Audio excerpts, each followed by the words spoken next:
skies. Tommy Temper streaming with fire in his eyes, from a lake house glowing in the moonlight's gleam. He's the YouTube king of the widest streams. Oh, Tommy Temper, you're a great guy, battling trolls with a spark in your eye.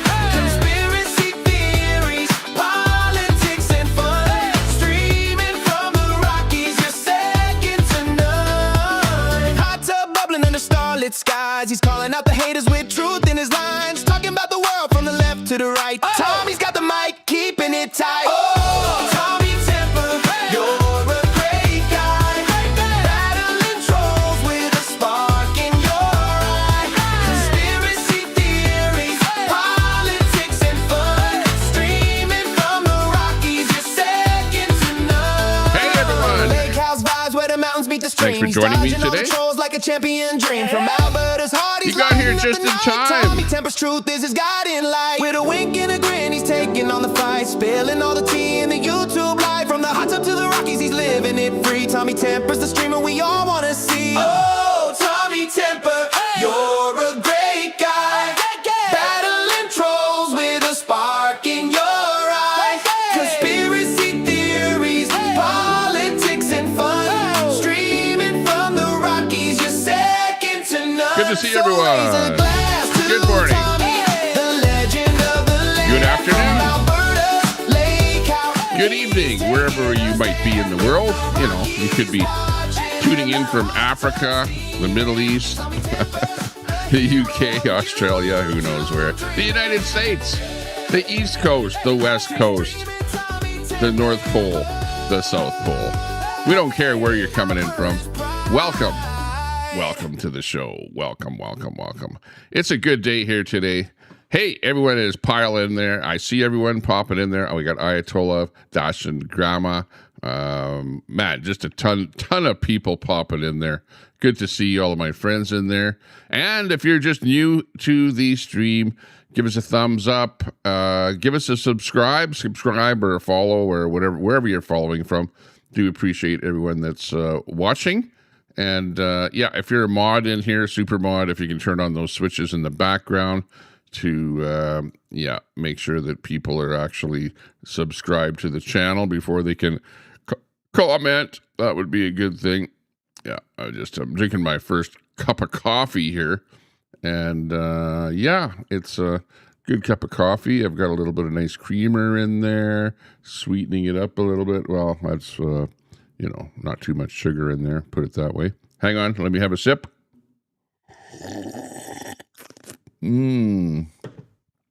Oh, that's good. Yeah, I don't really like black coffee. Well, I better be careful with my words. You know, this is 2026 now. That you know, people take everything that you say out of context, you know. Yeah, back in the old days, it used to be like, how do you like your coffee? Yeah, like I like my women, you know, or whatever, you know. Yeah, that's just flowing through my head here. Oh, Tommy, racist right off the bat here. I don't believe it. Hey, but anyways, maybe that's why nobody wants me on their team. You know, the Alberta team. Hey, we're wearing the Alberta hat here. We got Ayatollah of Alberta in the chat. Good to see you in there. Let's see. Let me turn on a couple of switches in the background here, just to get things rolling down the highway. Yes, sirree. It's a nice day out here today. As you can see, not quite as smoky as it was yesterday, but there is still a little bit of smoke in the air. But as you can see behind me, if you look over here, you can actually see water on this part of the stream here. And then from this part of the stream up, normally you can see the North Shore at the other end of the lake there, but I don't see any North Shore. So we still have a little bit of smoke obscurification, is that a word? In the air. So yeah, we have a little bit of smoke, put it that way. So but at least it's not as bad as yesterday. Yesterday, man, it's like you could barely even see the lake right over here, never mind the North Shore. But I hope that, and it's kind of weird because first thing in the morning, it's actually not bad. But then for whatever reason, later on in the day, then the smoke starts piling in on us here and starts getting it worse. But, from what I saw with the forecast, it looked like it was lots of smoke for the last couple of days. And then it's supposed to be laying a little bit lower, today. So let's just hope that that's exactly what happens. I don't know whether or not that'll happen, but we will see, at the end of the day here, or well, actually by 12 noon as to whether or not we get more smoke in here. But it does kind of seem a little bit orangey as I look out the window here, but it's still, pretty early in the morning. It's about 8:53 here right now, just about 9 o'clock. We're starting our streams a little bit earlier here, just because, I was kind of, like I was saying to you in the past, I was waking up in the morning, having my coffee, and turning on my TV here with, of course, the first thing I turn on is YouTube. And then I, watch my genre of YouTube channels. And, sometimes I get embedded with the YouTube and, flick, whatever, watch this one, okay. And usually YouTube stuff is pre-recorded stuff that people do, and they're like maybe 15 minutes to half an hour long or whatever. So by the time you watch 3 or 4 of them or whatever, it's already like 12 noon, and like, whoa. It's like the morning's already gone, and not enough time to go live or anything like that. So we're streaming from, I'm 45 minutes to the to the west of here is where we see the Rocky Mountains. So, we're really, really close to the Rockies right here. We're in the foothills of the Rockies. You will never see the Rockies in the background of my broadcast here, of course. But if I was to hop in my vehicle and go a little bit to the west, we would have the Rockies in the background. So we're really, really close to that location. Yeah, I know, Cannabis Rex. You're like, what? Streaming from the Rockies? You liar. Put it this way. I am way closer to the Rockies than you are, like over in Newfoundland, okay? You could say that if you were ever streaming, you would be streaming, well, actually you do stream, you would say you were streaming from the Rock, not the Rockies, okay? You would be from the Rock. Newfoundland, the Rock. But over here, we're streaming from the Rockies, or very, very close to it. And there's wild horses that are just, again, 45 minutes to the west of where I am here. There are wild horses that roam wild in those hills. And I have actually seen them, with my own eyes. They're like on the side of the road, okay? There are no fences. It is like wild open territory, right? It's not provincial park, but it's Alberta. And they're roaming around there, free roaming horses and stuff like that. So, and really, even where I am right here, there are deer. There's deer right around here, like right outside here. They're jumping around all over the place. There's deer, there's skunk, there's all of those weird animals out here, porcupines and you name it. There's lots of different things that roam around out here. We're kind of a little bit in the wilderness here. You're in the Rockies. I'm in the Smokies. Yeah, exactly, Dash and Grandma. The Smokies. And Ayatollah of Alberta, he's in the desert over there with the Desert Storm. We know what it's like over there with the Desert Storm. Out in the Middle East there, out in Iran, Iraq, Libya, places where it's really weird, and they ride camels and stuff like that, and whatever, drink camel piss and, for vigor. Okay, let's see what's happening here. We're going to be having a vote. We're going to be having a vote here in Alberta for all of you Canadians out there, and that vote is going to be option 1, Canada, or option 2, Alberta. So which one are we going to be voting for? Well, I'm going to be voting for option 2. Okay. And for the rest of you in the rest of Canada, Well, you won't be able to vote because the vote is only going to be happening in Alberta. So really, I don't care whether you're going to vote option 1 or vote option 2, or whether you're for option 1 or option 2.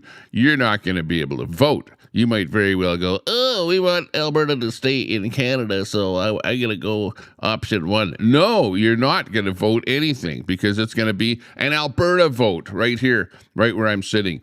And you're going to have to make up your mind as to which one of those options that you want to go for. But personally here, I'm going to go for Alberta because we're sick and tired of our money being pulled from Alberta and being sucked over into Eastern Canada. I know I'm harping on this whole thing. You guys hear me talking about this all the time. But the latest news, because I have to update everyone. You know, where's my I'm in Sylvan Lake. I'm limited here. My soundboard stuff is limited. Let's go to Middle East. Yeah, okay, more Middle East. Helicopter. Oh yeah. Okay. Yeah, back over into North America here again. Yeah, we've got some good news, some good breaking news here. The Alberta Independence Petition. You guys all know I've been talking about this, where people went out and they got signatures from people that wanted independence, and the signatures, literally hundreds of thousands of signatures were collected. And then the Aboriginal people, I'm not going to say Native people because I'm a Native of Canada, but the Aboriginal people, those are the chiefs. Actually, it wasn't even the Aboriginal people, but it was the Aboriginal chiefs put up a blockade with their court. They went to court to try and make it so that the Elections Alberta could not actually count those signatures. And as it turns out here, that was thrown out. A liberal judge says, hang on a second there, you can't do that, whatever, and then it was thrown out by a bunch of other liberal judges. they're almost all liberal judges in Canada. But anyways, the Elections Alberta actually counted the signatures, and they just came out with the result. And the Alberta Independence Petition has now been verified, absolutely verified. It was actually the actual signatures were being collected by a group called Stay Free Alberta, which means Independent Alberta. And that petition has been confirmed successful by Elections Alberta. So thank you very much, Elections Alberta, for that. So that is some big news, which just came out just the other day. So we just wanted to update you with that. So it looks like that in October the 19th, we will be having a vote to vote. We're not going to vote for independence, but we're going to vote to vote for independence. Does that make any sense? These politicians, they just screw things around and make it really hard for anything to actually happen. It's like, we don't want you to leave Canada. So instead of voting to leave Canada, we're just going to have a vote to leave Canada. What the hell are you talking about? What's this bullshit? We're being crapped on all the time. It doesn't matter which way, Hey, Danielle Smith, it's being verified. It's being verified. We want to vote to leave Canada. We want to vote for independence, okay? That's what we want. That's what the petition was about. The petition was not to vote, okay? So he went and messed it all around there. I know that you probably put that as one of the things on the agenda for October the 19th. Because the petition wasn't verified because of the Aboriginal chiefs trying to throw a roadblock up to it. But that's been thrown out now. So you know what? We can actually vote to leave Canada. So let's change that. if you had any kahunas at all, you would actually change that, and we would have a vote for independence and quit this bullshit about having a vote to vote, because we're sick and tired of that crap there. I'll tell you that right now. Let's move on to the next thing there. Anyways, that's the latest thing happening here in Alberta. Over here by the Rockies, right near the Rockies, in the foothills. Okay. Let's hear this one here. Oh, hang on. That's just a nice sounding song. I love it. We're playing the pan flute over here by the mountains.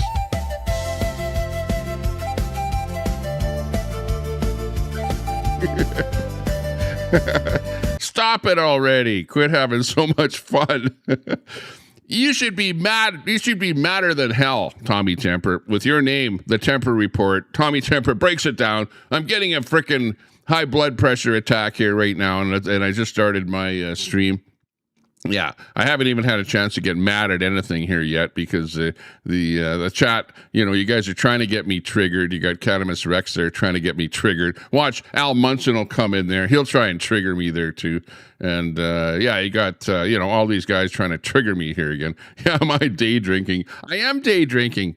I'm day drinking my pop coffee out of my pop cup here. I have to get a new cup here. But I like this cup because it's kind of a and look, it's pretty dirty in there too. Well, actually it's not too dirty, but it's stained, from all that coffee that I'm drinking out of here, because it's more of a pop cup, I guess. But it's one of these summertime cups where you can put your cold drink in here and it will stay cold for a long time. But in my case, it actually keeps my coffee hot for a long time without a lid on it. It's like it'll say hot in here, warm in here for damn near an hour or two till I'm finished drinking it there. By then it's like really cold, but the last few sips of it are cold. But right now, hang on a second here. Let me have a drink of it here. Hang on. Tastes like McDonald's coffee. Oh, I don't like Starbucks coffee. It's like it has a kind of a bitter tinge to it. Same thing with Tim Hortons coffee. It's like a bitter kind of a coffee. But McDonald's coffee, it's kind of nice. I like it. Or even 7-Eleven coffee. Actually, 7-Eleven has different varieties of coffee. So if I take their mild coffee and then put lots of creamer in it, whatever, and that kind of crap, put the Irish in there, and then put the caramel in there, and all these different, I actually open up like about 15 different these little thingies that you put into the coffee there in order to make it taste half decent. Then I can actually drink that crap. Scott Free 187. Hey, good to see you in there. Thanks a lot for popping in to say hello. Good to see you. We popped into your chat there over when I was at the Edmonton Exhibition Grounds. You're sitting around doing nothing there, and I popped in there to say hello. Good to see you going strong with your 24/7 streaming there. So if you want to see 24/7 streaming, check out Scott Free in the chat. We got Crime in there. Crime, how you doing? What's that? We were playing the Queenie Files that Spoon dropped over on Rumble today. Oh, really? Okay. Oh, Spoon is dropping. Oh, yeah, I know. Queenie is she's going batshit crazy there against you and Spoon, and let's see who else. Red, and man, she's got a lot of people on her case there right now. I don't know. Well, she does talk about me, and it's like, yeah, I basically made Tommy Temper who he is today. I was the only one on Zello that did anything on Zello, like if it wasn't for me, the universe would not exist, like that's her basically. It's like, did I forget to talk about me? Did I forget to give myself a pat on the back? Did I forget to tell you that, life would not exist without me on the planet, like, come on. Come on. It's like, that is called being self-centered, okay? Centristic. It's like, yeah, there's a name for people like that, you know. There are names out there for people like that. Yeah, Elm Tree, good to see you in there. Oh, where's speaking of Elm, where's our good friend, well, I've got to be careful who I say because I'll offend. You know what? If I say things on here, I will, obviously, some people will laugh, some people will have fun, other people will be offended, you know what I mean? Like, it's like all over the board. Where's RV today? You know, he went to he met up with, SW. This is all hearsay. I don't know if this is true or not, but he came out here to Alberta. Alberta bound, I'm in my RV, Alberta bound. Yeah. Manitoba, yeah, we're in Manitoba. Where's the campground? Saskatchewan. Whoa, it's bumpy, but we're in Saskatchewan. I thought that Saskatchewan was supposed to be, you know, on the plains here, like flat ground, but holy shit, the van is shaking up here. Holy. Imagine getting to the rolling hills of Alberta. Holy shit, it's like, whoa, whoa, I should have put new shock absorbers in this damn thing. Made it to Alberta, made it to Edmonton. Of course, I vacated Edmonton there when I heard RV was coming to Edmonton. I got the hell out of there, right? You know, get back to Sylvan Lake. And I left RV to, you know, or rather SW to handle RV when RV got to Edmonton. And yeah. Oh, whatever happened to Railroaded?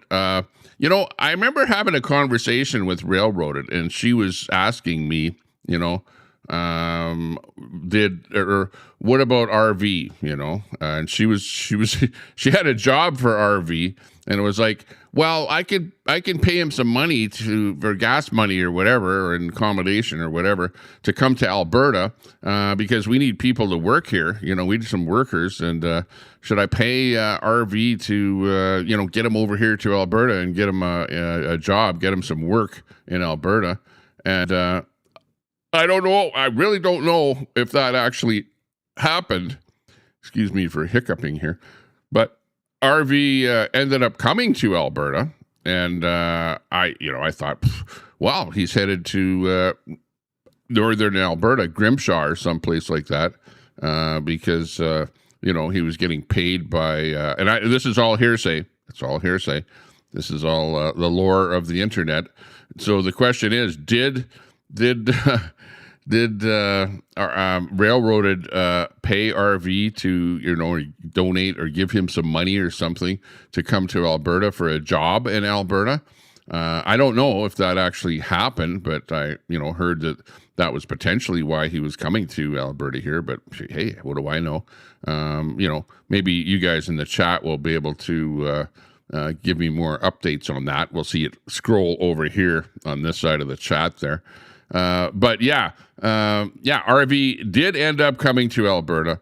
And did he take any money from Railroader to get here? I don't know. But once he got here, I heard that he took the wrench away from Railroaded, whatever, in his chat for whatever reason, because maybe they got into some kind of an argument or something. I don't know. Again, all hearsay. And RV, if you're listening to me, I don't want to throw you under the bus. Railroaded, I don't want to throw you under the bus. I'm just going over some of the lore of the internet here. You know, you guys like to hear about this crap because, yeah. And, you know, it's all small potato stuff. It's just little things like that. And, like, people that are going like, Tommy Tamper, what the hell are you talking about? I don't understand any of that stuff. I came in here. I want to hear about Alberta independence, or I want to hear about, you know, what Trump is up to these days, or whatever, you know, and or what's happening in Russia with, you know, the bombing of the of the Amazon of Russia, the Wildberry operation there, which we'll get into that here in a minute. Here, the latest on that. But yeah, but anyways, once he got here, he met up with SW. And SW said, "Oh my God, you gotta go to the laundromat and wash your laundry, you know." And by the way, I'm wearing a brand new shirt here today. And you can't see it here, but right here, it's actually got an Oilers logo. So I'm wearing an Oilers t-shirt here, but it's got a really, really light Oilers logo on it. And it's kind of a purple, little bit of a purple t-shirt here, because I've decided that because I'm out here, where it's sun, in the sun and the fun of Sylvan Lake, that that I'm going to wear light colored t-shirts because the sun is blazing hot out there. You're sweating like a pig in heat out there, if you're just out there, because I don't know what the temperature is going to be like. Lately it's been like highs of almost 30 degrees Celsius, which is pretty hot for up here in Canada.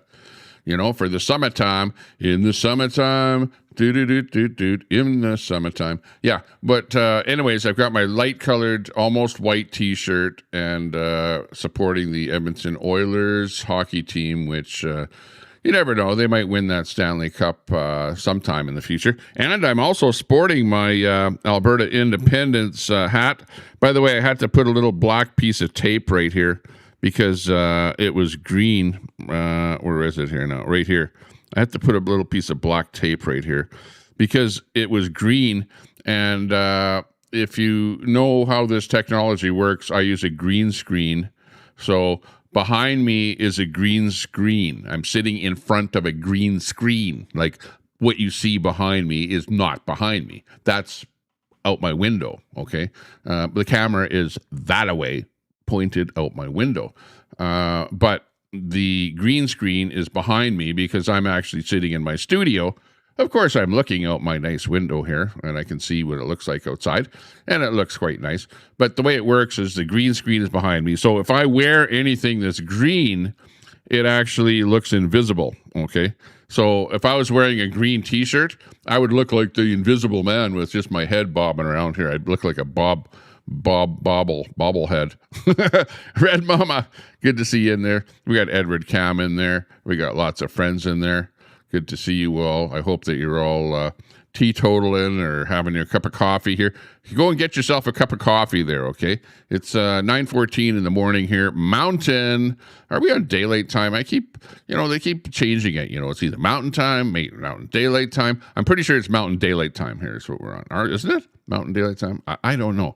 But this is the last time that we're changing. We're now going to stay on whatever the hell time it is now. The government of Alberta has said, screw this bullshit about changing your clocks back, fall behind, spring forward. Yeah, I remember that much of it, but I used to be in the clock business, believe it or not.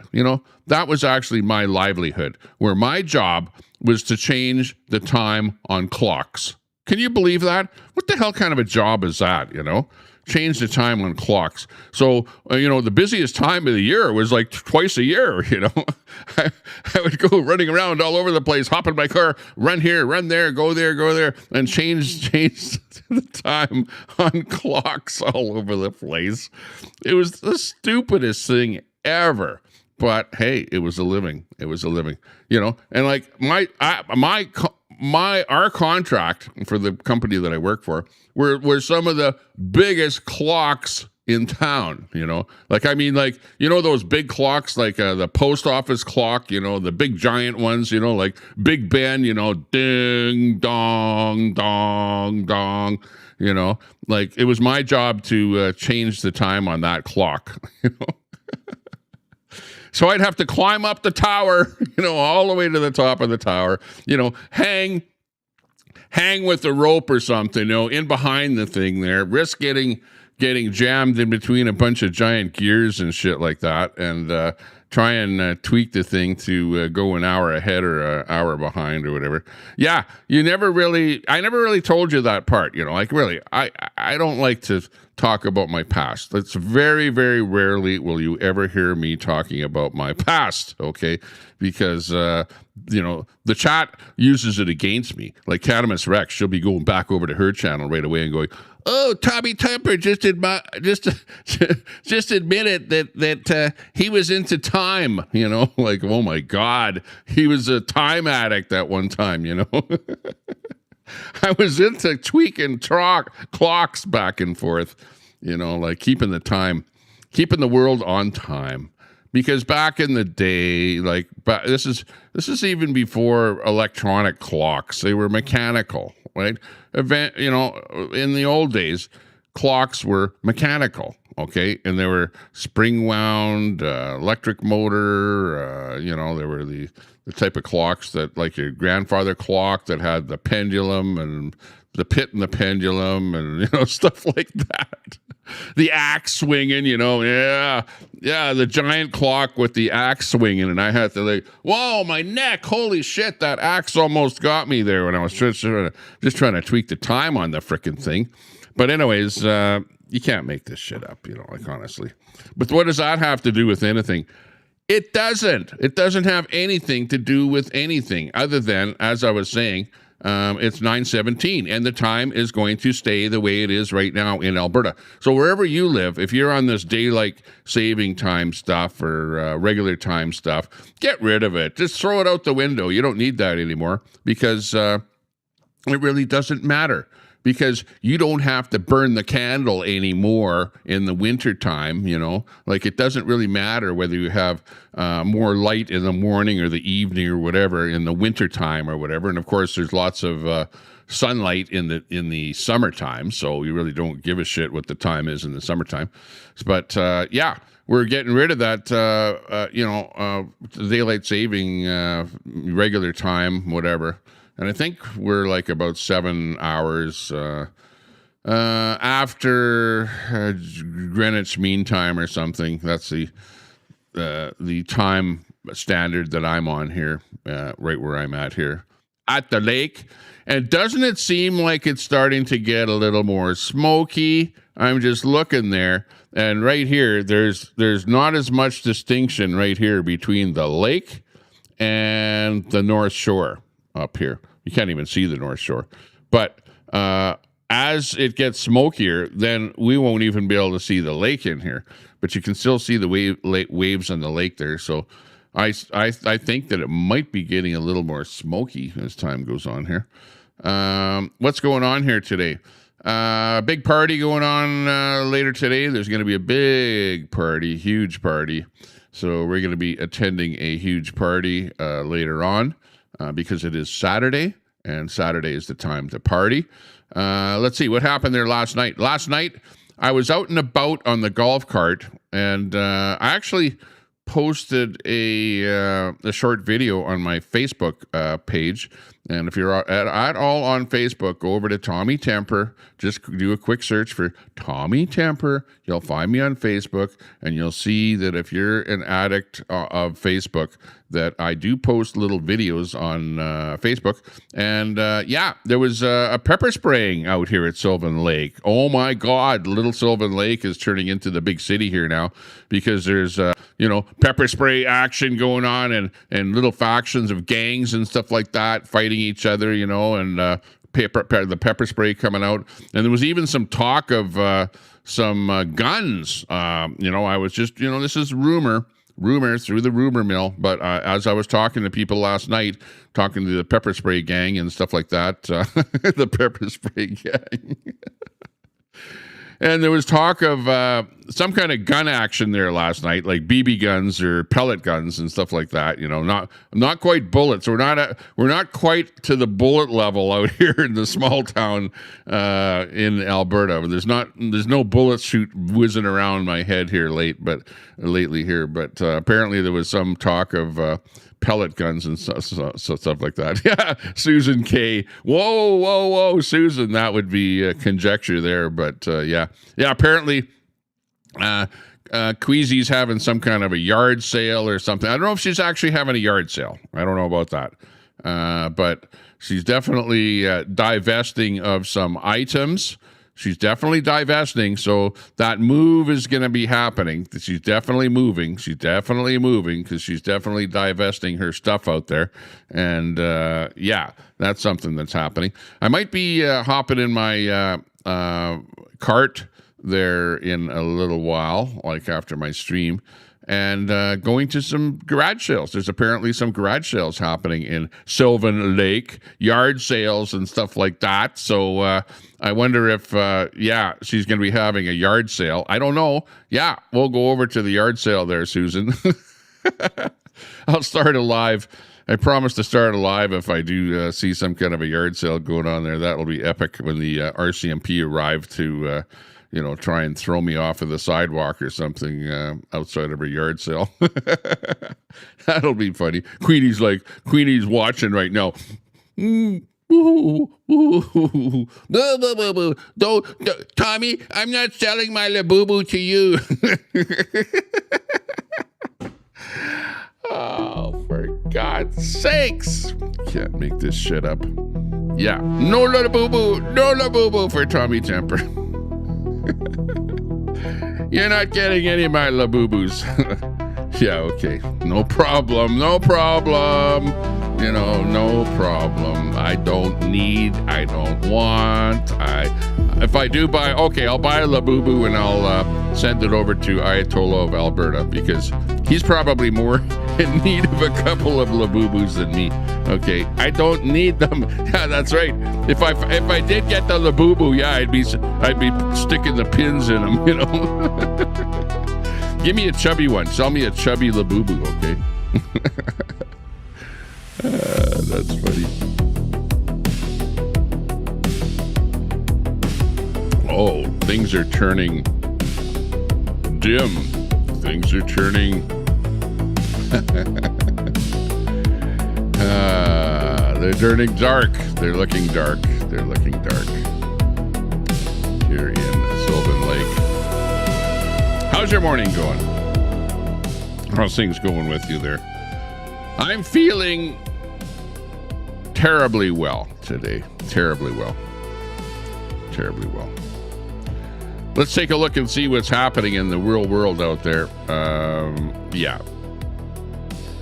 What's going on there? Russian workers flee in panic as Ukrainian long-range drones attack the Wildberry Logistics Center in Yekaterinburg in the Sverdlovsk region of Russia.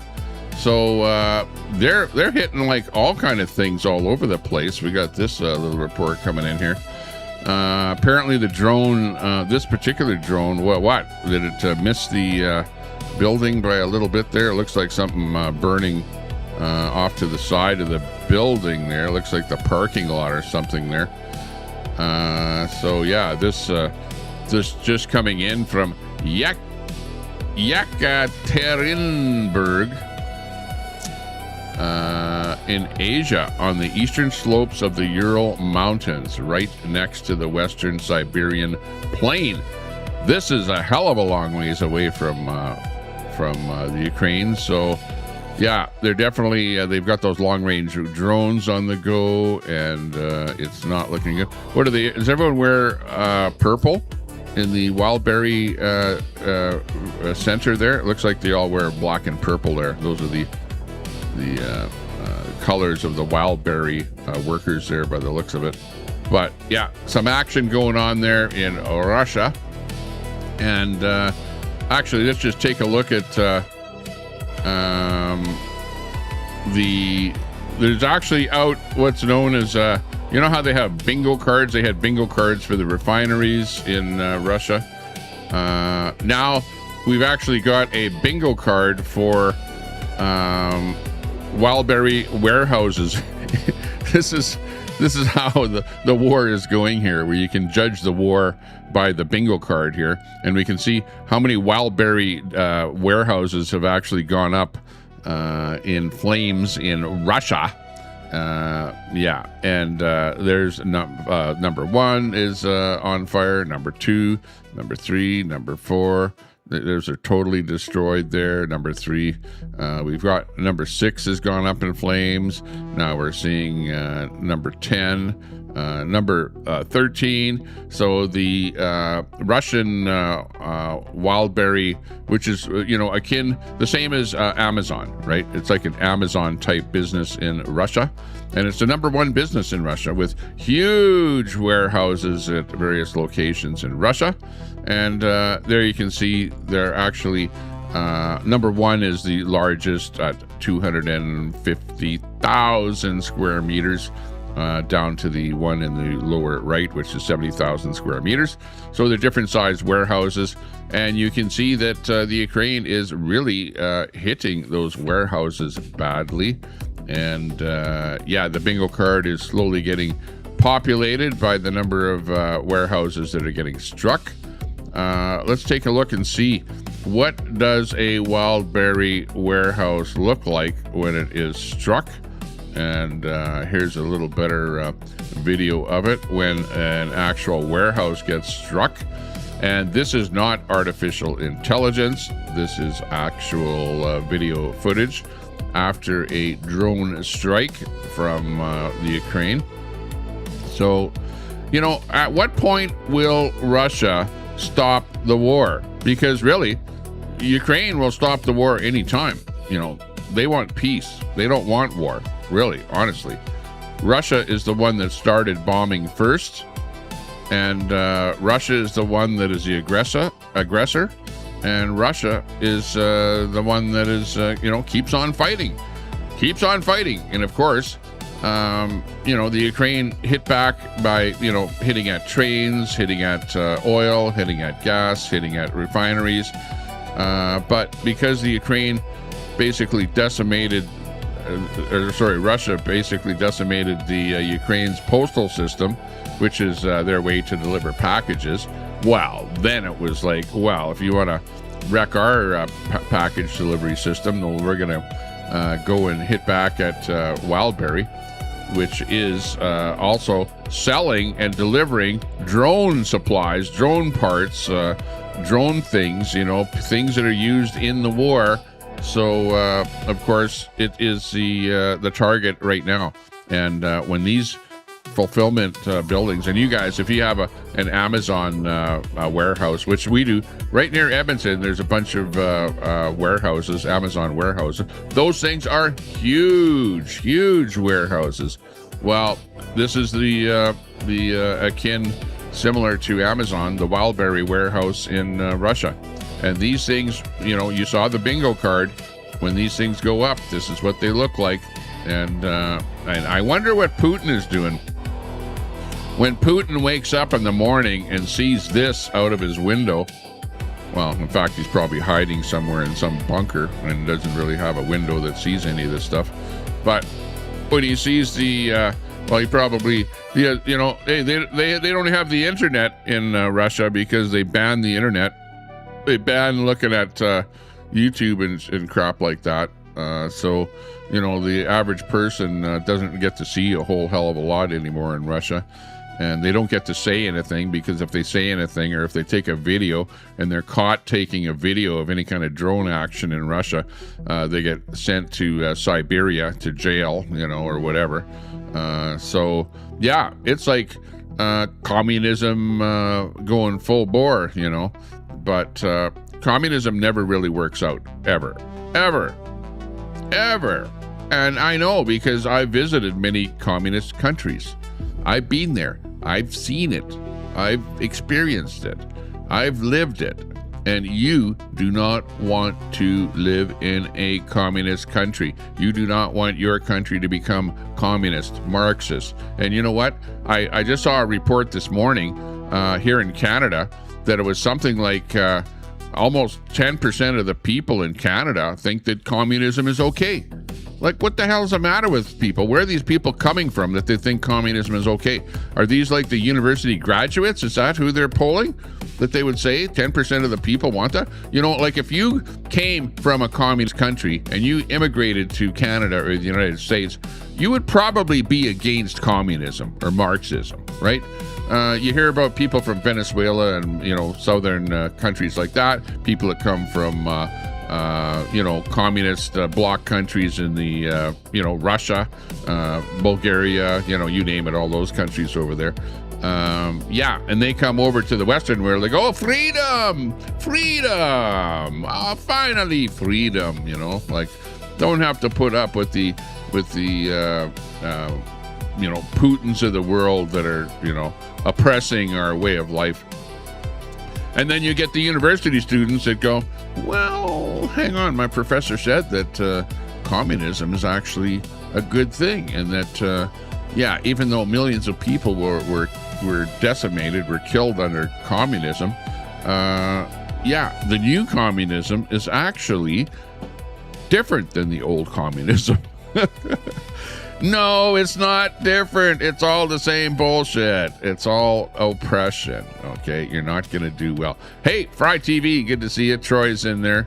We got lots of our good friends in there. Mama Red, good to see you in there. Old Goat just walked across the border and bought a house. Hey, good to see you. Good to see you in here. You bought a house. You walked across the border. Oh, I'll have to find out more about that one. Maybe Old Goat, you'd be a good guest on my show here, as a co-host or something like that. We'll be able to talk about what you think about what's going on. But I know that you're in Alberta. You're always hanging out in that lefties stream over there. You know who I'm talking. Ryan, I won't give him a plug for his show there.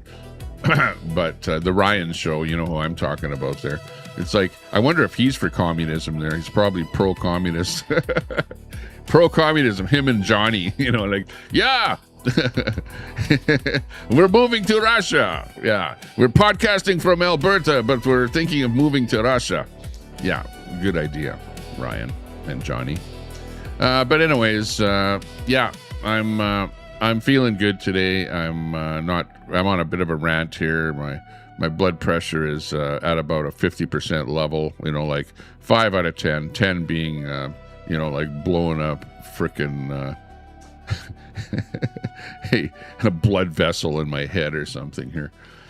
Okay, let's see what else is happening here in the world.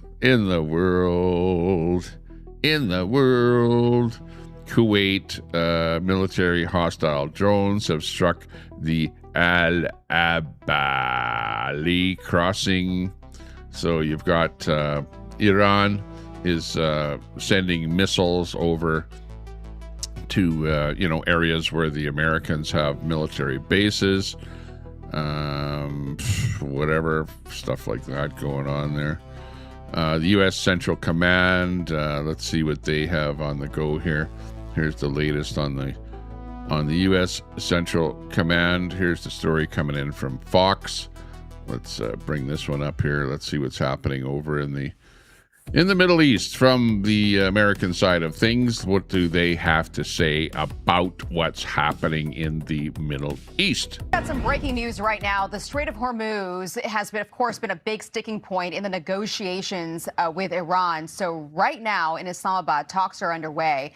And this is a live look of the strait, shows how much traffic is being limited as Iran tries to control. Not much going through that little choke point there. Moments ago, CENTCOM announced that 2 U.S. Navy-guided missile destroyers conducted operations to begin clearing mines in the strait. That is happening right now. For more, let's bring in former Energy Secretary and former Texas Governor Rick Perry. So I just want to get your initial thoughts on this, that CENTCOM is saying they've sent in 2 Navy destroyers now to set the conditions to clear the mines. What's your observations from Hang on. They're clearing the mines. The oil's not going to be flowing too soon over there. And I was just looking at a graph of U.S. oil reserves in the United States, and the graph is on a downward slide. So oil reserves in the United States are actually going down, and the price of oil is going up. And there is no agreement with Iran to open up the strait to allow more oil to flow into the world. So, yeah, in the United States, in Canada, we're faced with rising oil prices. The barrel of oil, both WTI and also on the European side, are going up. I don't know what the WTI price is here, but last time I looked, which was whatever, yesterday or the day before, which was about $90 a barrel.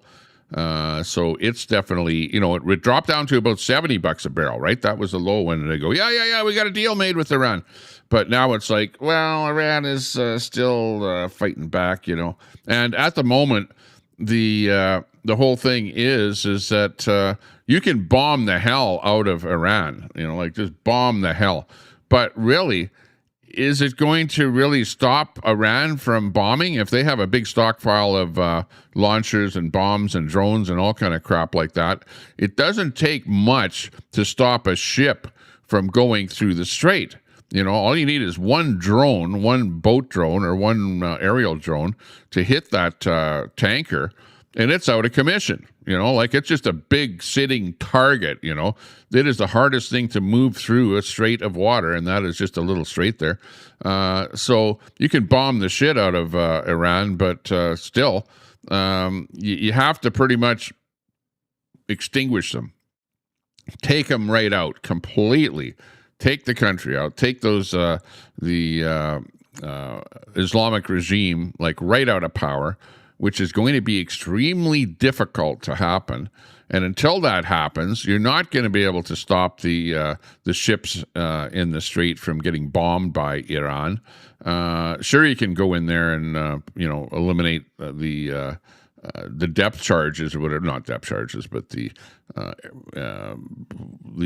bombs, whatever you want to call them, clearing the mines. Okay, the marine mines that are in the strait. Yeah, you can start doing that, but that's only part of the problem. That's only solving part of the problem. The other part of the problem is Iran itself. And this is a really touchy situation. And before this war started, Iran basically was allowing all the ships to flow through there. Oil was flowing through nicely before this whole thing started. And now the U.S. is in a situation where, Iran actually now wants to charge, let's say that everything stopped right now. Iran is going to say, well, we want to charge money now for any ship going through the strait. Whereas before the war, they weren't wanting to do anything like that. So it's like it's a pretty tough situation that Trump has gotten the world into here right now, because the oil is not flowing. The amount of strategic reserves in the United States is down. And now you've got in Canada here, the premiers in Canada are trying to get our illustrious leader, Danielle Smith in Alberta, to put the screws on the oil coming out of Alberta to Trump, to force him to drop his tariffs on the shit that is coming from Canada to the United States. So this is a complex situation all around, in between tariffs and wars and all kind of crap that's happening all over the world. It's pretty dicey out there. From that. Well, this is the type of activity that needs to happen, quietly, thoughtfully, forcefully, imposing, keeping that international waterway over. One of the things that's going on here, Aisha, that's really important for everybody to understand is that the Iranians are trying to change the rules of the game, turn this international water into controlled passage, a zone of controlled passage is the wording they're trying to use. And you can bet China's watching this very closely, because obviously if the Strait of Taiwan even makes this more interesting from the standpoint of future movement of oil, processing computers, semiconductors, and just overall trade. So absolutely what's going on there in the Strait of Hormuz is incredibly important. It's kind of a test case, though, for what can go on in these other maritime choke points.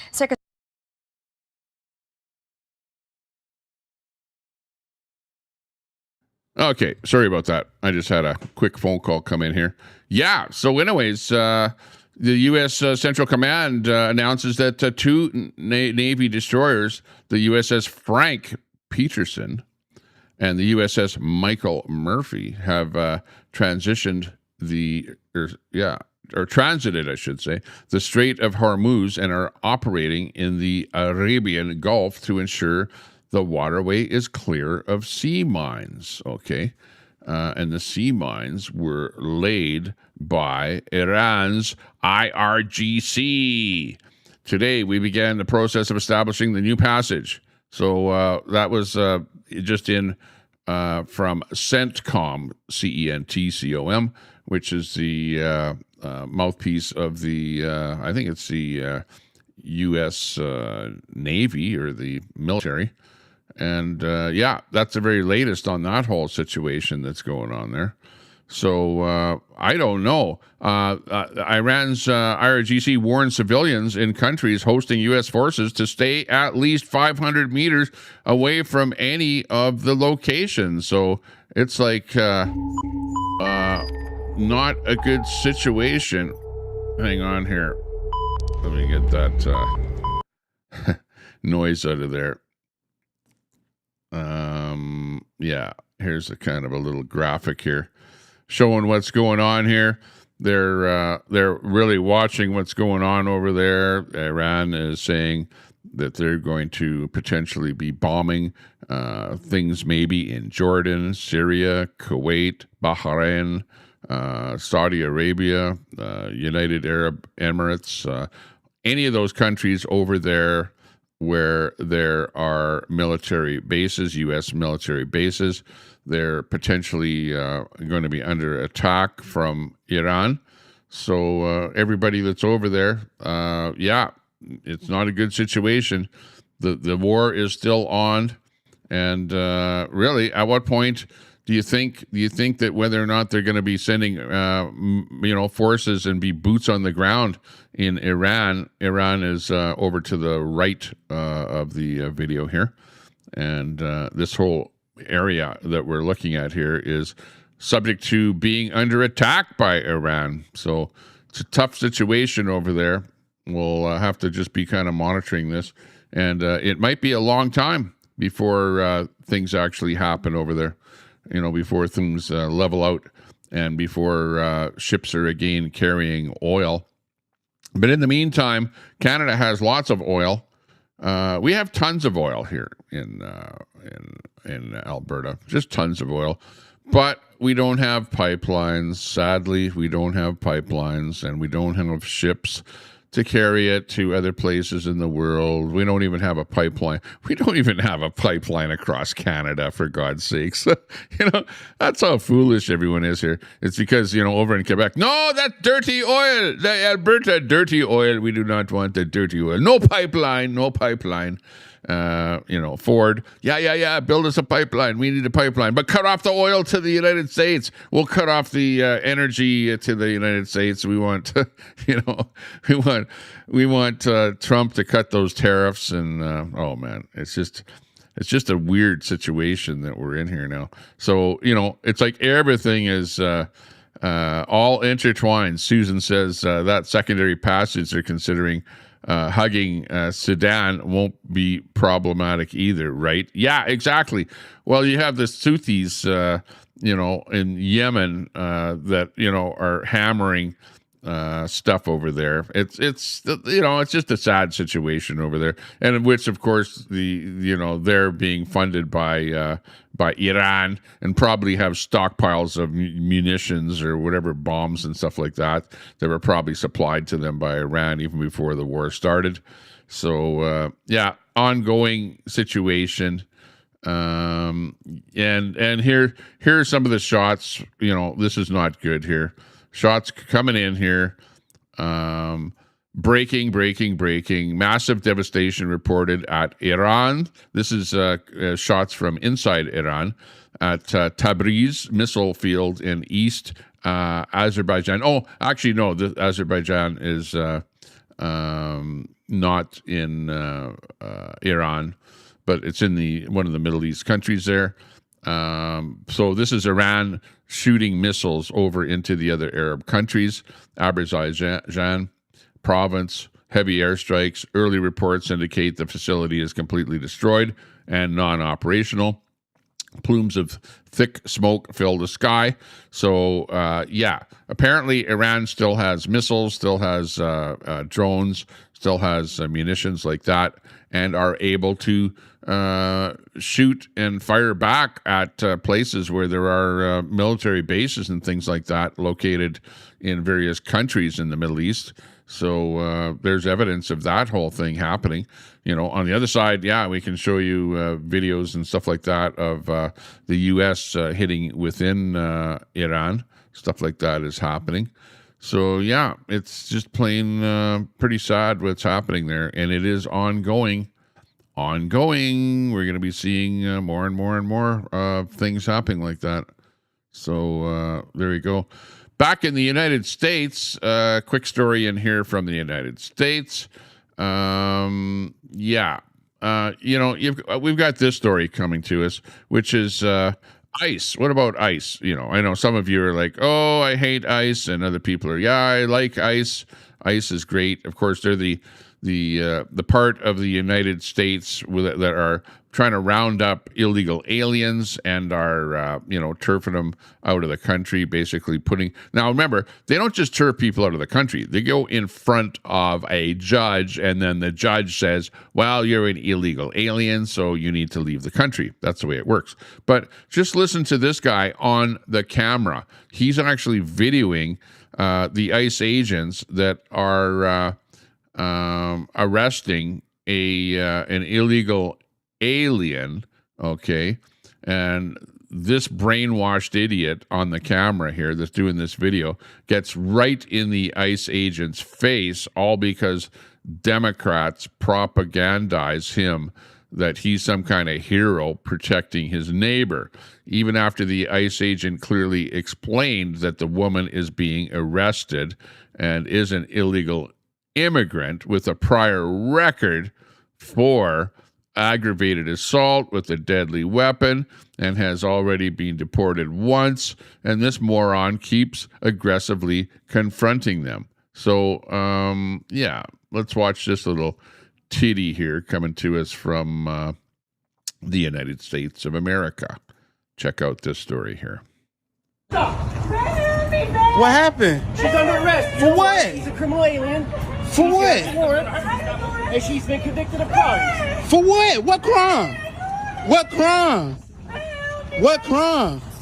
What crime? She's been convicted of aggravated assault with a deadly weapon. She's not allowed to be here, and she's been deported previously. She doesn't have no documents. No, she hasn't. Yeah. Aggravated assault? No, this is not correct. I have her whole rap sheet. I've been following her forever. Go. Forever? No, this is, you lying. Come on. This is not true. Would you like me to post a rap sheet on your phone? I'll post a rap sheet for you. Come on, let me see. No, let me see the evidence. No, let me see the evidence. If you don't back let me up. see the evidence. Back up. Let me see the evidence. Let me see the evidence. Back up. Back up. Let me see the evidence. I said back. Let me see. I said back. I said bro, back. I said why back. you hit me, bro? I said back. Why'd you hit me?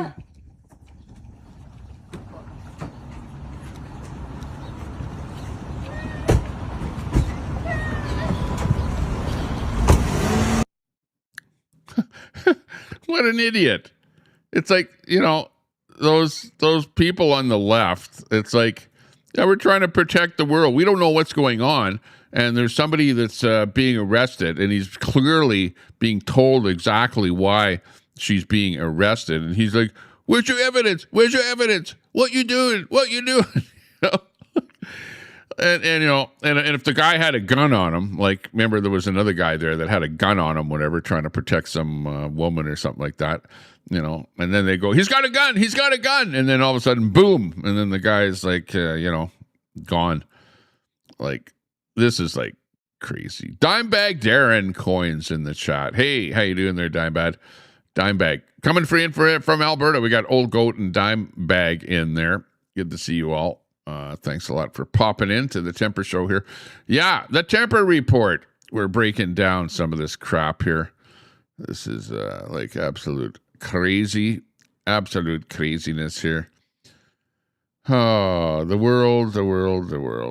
Yeah. Whatever happened to common sense? Oh, I got this story in here. This is I actually I heard this one the other day.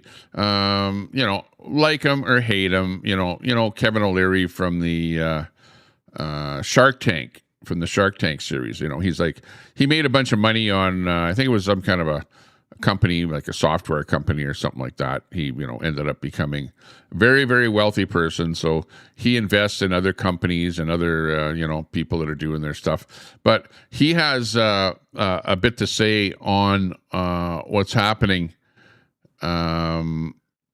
with the future for Canada and the United States. So this is actually kind of interesting what he has to say about this. So yeah, just listen to his blurb on this whole thing here with the future of the United States and Canada. This is kind of an interesting take on what the future might be. So after all this stuff, you know, remember, Trump is not going to be the leader forever. You know, there may be somebody else that takes over that isn't quite as stick in the mud, so much into tariffs and stuff like that. But Canada does need the United States. We know that for sure. You're our largest trading partner. And the United States does actually need Canada. You need our oil. You need our natural resources. You need our minerals. You need a lot of things that we have here in Canada. So we're kind of symbiotic, Canada, where we rely on the United States for, protection and stuff like that. But also the United States needs our minerals and oil and stuff like that. Let's listen to Kevin O'Leary here. He does make some common sense here, you know, whether you like him or not. Well, I have some very good news for Canadians. You should consider your passport a stock certificate for the future, because there is no country with wealth like this one. And here's what's going to happen in the next 20 years. I can practically guarantee this is going to happen. This tiff, this dispute with our largest neighbor to the south, is going to disappear out of economic necessity. We will somehow combine these two economies, not with sovereign designation. Canadians will remain Canadians, Americans will remain Americans. There will be an EU passport you can pursue eventually. We will diminish and resolve and eliminate all tariffs of all commodities across that border to create an economy that can spend 5% of its GDP defending itself against China, because they have a plan. They're going to come over and they want to become the number one economy on earth. We have to remain that with our version of democracy and freedom of speech and the things that Canadians and Americans believe in and have for hundreds of years. We too, it may not be under Carney, and Trump may not be under him, but I guarantee you, combining the two economies to a common currency, a common EU type passport, and keeping sovereignty is the solution. And you will see it in your lifetime. I guarantee it, that's going to happen 100%, because it has to.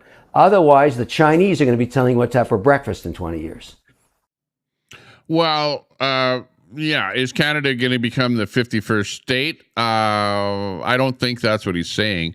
But, Canada likes to be Canada. You know, Canadians, we like to be Canadians, well, if you're in Alberta. Albertans like to be Albertans before they like to be Canadians. We may become the, the trio. Well, actually, it'll be the four amigos, right? Alberta, Canada, United States, and Mexico. The four amigos. Yeah, that's my prediction. But we have to be able to get along. You guys need our oil. You don't want us putting a big tax on our oil, a premium on our oil, where we go, well, you know what, you got to pay an extra 25% for our Alberta oil here, and all of a sudden it's like you guys are like, what the hell is that all about? No, maybe we better reduce those tariffs to Canada, so we can lower the price of that oil. There's that whole thing. But this whole thing will probably blow over. I know that Trump wants to bring business back to the United States. And, manufacturing. It's all about the manufacturing thing. But the United States needs natural resources. Canada has natural resources. We've got a lot of natural resources. I would like to see way way more manufacturing in Canada, way more, instead of just selling our natural resources. Let's, use our natural resources to produce those Chinese widgets and stuff like that. We should have 3D printing factories producing all that crap that you buy in your dollar store, all the little plastic bullshit stuff there. There's no reason why we can't manufacture that stuff right within Canada here. Like, come on. We should be able to do that here. Just put tariffs on the stuff coming in from China. But instead, Mark Carney, what's the matter with you? Like, oh, I'm elbows up. Mark Carney. What does Mark Carney do? Bashes the hell out of Trump. Doesn't even send anyone down there to talk about Kuzma or tariffs or any of that bullshit. He's like, no, I'm just going to ignore Trump. This is Carney. I'm going to ignore Trump and not have anything to do with Trump. But I'm going to hop in. I'm on a jet plane to China. I'm going to China, and I'm going to make a deal with China because the communists are who we should be getting in bed with in Canada here. Let's go over to China and make a deal with China. Yeah, we don't do very much. In fact, we sell hardly anything to China. We buy a bunch of junk from China, right? And really, we should be manufacturing the widgets here in Canada, and we need to be able to make deals with the United States. We should have contingents. We should have people living in the United States, bargaining for us, working out deals, trying to get the tariffs down on, America buying products from us here in Canada, not just our natural resources, but the actual products. Get rid of this stupid, in Canada, we have this milk cartel. It's like a Mexican cartel up here. They've got the milk industry is like cornered, and they've got such high tariffs on anything coming into our country regarding chickens, eggs, milk type products. And that's why the dairy products in Canada are so expensive. Why do you think it's so expensive to buy anything milk related anywhere in Canada? Because there are cartels that they force farmers in Canada to pour literally thousands of gallons of milk down the drain so that they're not brought onto the market in order to keep prices low. They're propping up the prices of that crap in Canada here. We're paying through the nose for that stuff, and the cartels are preventing any product like that. Well, it's like, yeah, you can bring a little bit of your product into Canada, but after you reach a certain amount, then it's like 400% tariff. I'm not kidding. The number 400% is not made up. It's like, bring a little bit of milk or whatever in from the United States, and then after that, 400% tariff on it, which who the hell in their right mind is going to pay 400% more for something in Canada when you can buy the slightly inflated cartel price? We got to get rid of those cartels. But the problem is that the milk cartels are embedded in Parliament, in the federal Parliament, where Carney, as soon as he got into office, they passed a bill protecting those cartels. So instead of leaving it open to get rid of the cartels, and that's what Trump is really fighting about, right? When you hear Trump saying, well, we don't like those Canadian cartels because they're hurting our farmers in the United States. Where's my Trump wig here? Hang on. I'm going to put my Trump wig on here to do that one. Here's my Trump wig. Well, unfortunately, I don't have the right colored wig here for Trump, so I'll have to put on my... Apparently, Trump is, I always talk about these blue-haired women. Well, the blue-haired women, they're so woke. They're really, really, really woke. And, we don't like that woke stuff. We're going to kick them out of the military. But we don't like those Canadians with their milk cartels and stuff like that. And they're tariffing us 400%. It's like way too much. And they got to get rid of that cartel. And because of that, we're going to tariff all of that crap coming in from Canada, like 50% right across the board. The lumber, we don't need their lumber. We don't need their cars. We don't need their aluminum. We don't need their steel. We don't need anything from Canada because we can do it all ourselves right here. Don't worry about it. Hang on. What about the oil? Trump, what about those 2 million barrels of oil coming in from Alberta? Well, on the other hand, the oil, we'll take the oil, though. Yeah, exactly. Oh, man. Holy shit. I didn't think I would do that. Yeah, but anyways, at least they didn't put on my, remember, we have hate speech laws in Canada, so I can't use the LGBTQ wig that I have in the bag over there. I don't think I can put that on anymore in here in Canada, make fun of that whole community, because they'll hit me up with a hate speech. The RCMP, the RCMP will be banging on my door, for God's sakes. FBI, open up!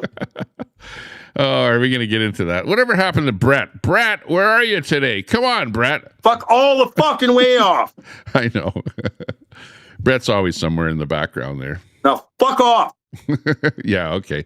Thanks a lot, Brett. Good to be your friend, you know. I'm always saying, Brett, I'll be your friend. We'll always be friends, won't we? Brett, won't we be friends? Now people are starting to figure it the fuck out. Yeah, I know. There you go. Because Tommy is telling you the way it is. This is, again, my point of view. It's not Brett's point of view. It's my point of view. So just remember that. Birdie, hey, Birdie the tweet. Good to see you in there. Wow, we got Bob in there. We got lots of people popping in here. Has anybody else felt that putting a lawn sign on your lawn, mine just cause your house to be targeted by the idiots? I actually have a lawn sign on my house. I have a lawn sign, and I'm not really targeted at all. Let's see. Well, you know, I did get into a altercation with a guy, with a bit of a fight there, but, one punch and I won the fight. After I was attacked like about 3 or 4 times, and my phone knocked out of my hand twice. Then I ended up giving the guy a punch, and one punch was all it took. And he decided to go, whoa, Tommy, I didn't know that your punch would knock the wind out of me like that. But I'm kind of built like a linebacker. So don't mess with me. That's all I can tell you. Don't mess with Tommy Temper. Yeah. What else was there? Oh, I'm pretty well known, by the way. I didn't think that I was as well known as I was, but somebody showed up from the mainstream media at an event that I was at, not yesterday, but the day before. I talked about this yesterday. And, we were sitting there having a conversation. Mainstream media gave me their business card. I'm not going to even say which mainstream it was, but it was the largest. Let's say the largest in Canada here. And, they gave me their card. I won't out who it was or anything because I don't want to get them in trouble. But I said, yeah, I'm Tommy Temper. And they go, Tommy Temper? Oh, wow, I know you. That's going like, oh, wow, okay, well, that's pretty cool. So, I'm a little more well-known than I actually think. You know what I mean? Because I was at a table of people sitting around there, and there was about 10 people at the table. Only one of those 10 people did not know who I was or never heard of me before. So, hey, when I do videos and 500,000 people watch the video, that's 500,000 people that hear who I am. So, I'm maybe not on YouTube. YouTube, I'm just a small potato, but over on Facebook, holy crap, we're really getting well known there. Like I said, I get 2 million views on Facebook every 28 days, like clockwork. It's been happening like that. So I'm pretty. I'll give myself a little pat on the shoulder over that, where things are really building up over there and getting quite the audience. And literally. Thousands of people are, following me over new people every month. So that's actually going really like gangbusters there. I really like that. U-Haul, thanks a lot. Thanks a lot for popping in here. People pop in like late in the show here. We've been live for 1 hour and 18 minutes already. It's 10:05 local time here, Mountain. We're in the Mountain Daylight Time, I think is what we call it here now. And I think we're going to be sticking to Mountain Daylight Time. We're not going to be changing our clocks anymore. And we're sticking to the time that we're at here. Again, 90 going north. Yeah, exactly. We're getting lots of views here. Yeah. I like that. Tommy Temper's my favorite porn star. Tommy, if you buy a Queenie Labubu that smells like weed, I swear I'll donate $100 to Sylvan Lake Food Bank and the cost of the stinky Labubu. Susan, you're funny. I like that. Her house is up for sale. So I was thinking for contacting the realtor. In fact, I'm not going to say whether I'll leave it up in the air. I'm not going to say whether I will or won't, but look forward to it happening there. But holy shit, can you imagine the smell? Like when the walls are going to be black in that little room where, she sits there in the dark and behind her, it's like dark blue. But, that room has to be completely coated with black smoke, like completely, with the amount of hot knife action going in there, like hour after hour after hour, 24 hours a day. Holy shit. It's got to stink to high heaven with all kind of smoke in there from like weed and, sage and, and cigarette smoke and like all the rest of it there. Holy jeez. Like I was saying before, that whole house is going to need about 5 coats of alkylate oil-based Kills paint, first of all, to seal all that smoke in. And even then, it's not going to get rid of the smell. If there's any carpet in there whatsoever, you're just going to have to huck it right out of there, because there's no way you'll get that out of the carpet. And it's the place is trashed. When people do stuff like that in a property, it's trashed. By the time they move out, it's trashed. You're going to have to spend thousands and thousands of dollars on getting rid of carpet and crap like that, and Kills, and you can't put Kills on, like, if there's any kind of white, or not white, but wood grain baseboard or anything like that. How are you going to have to paint over all that stuff there? It's and ceiling, the white ceiling, if it's got any kind of white ceiling in there, oh man, you're going to have to go with multiple coats of if you've ever done that, which I have, I've had to look after, smoking, like major smokers in home. And 1 coat of paint doesn't do it. And these days with this a water-based paint, that doesn't do it. You have to use a special, really, really expensive brand of paint called Kills, Kilz, if you know anything about it. And 1 coat of paint doesn't do it. And don't buy the water-based Kills. That won't do it. You need the oil-based paint and multiple coats in there.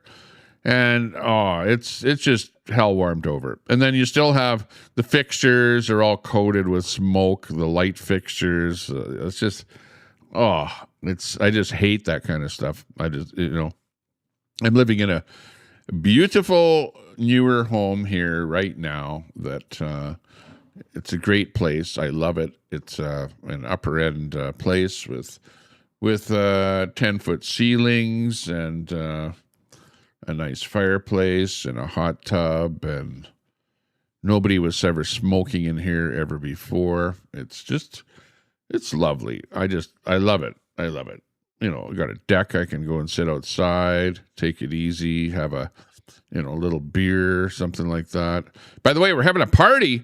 We're having a party tonight. So we'll be inviting people over to the party and having a few brew, drinking a little bit. I don't know if, I would really, really love to do a party video. I would love to do that. But I think that I would be doxing myself, doxing my location, doxing my friends.